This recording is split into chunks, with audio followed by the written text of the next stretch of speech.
So one of the key things to keep in mind when you're in a partnership, when you're married, when you're thinking about getting married, and especially as you're in a long-term relationship, is something that may sound a bit morbid, but I feel like it's really important to keep this in your awareness in some way, shape, or form every day as much as you can. And that is to know your mortality.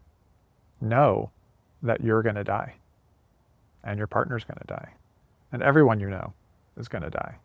But for the purposes of this video, I just want to focus on you to know that you're going to die. Now, this may seem like a rather dark and somber thing to bring up, but there's a few ways in which this can really help to amplify the goodness in any relationship. Instead of making it darker, it actually brings more light, because you really appreciate, like, hey, I know I'm going to die, and I know my partner is, but right now we're alive. So we can seek to create the most goodness, the most love, the most joy, the most beauty. And then when there are moments of challenge, when you get into inevitable conflict, right? Because conflicts are part of life.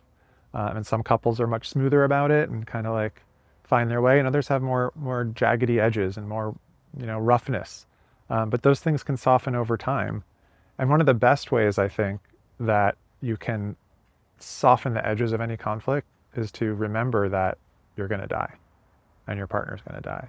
And is this really how you want to spend these next few minutes or hours of your life in this kind of upset?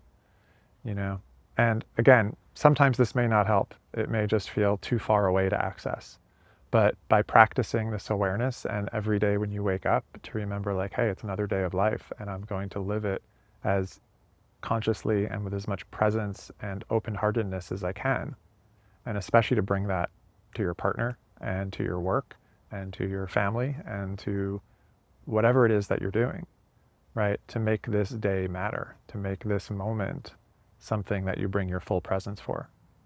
And being compassionate towards yourself when you don't, because again, in my opinion, that's inevitable. We all are a little bit more wakeful, a little bit more present in various moments, and then a little bit more checked out or in an addictive pattern of some kind, like distracting or numbing ourselves because something feels hard in life or there's hard news, both in our own personal lives or in the world. And that's understandable.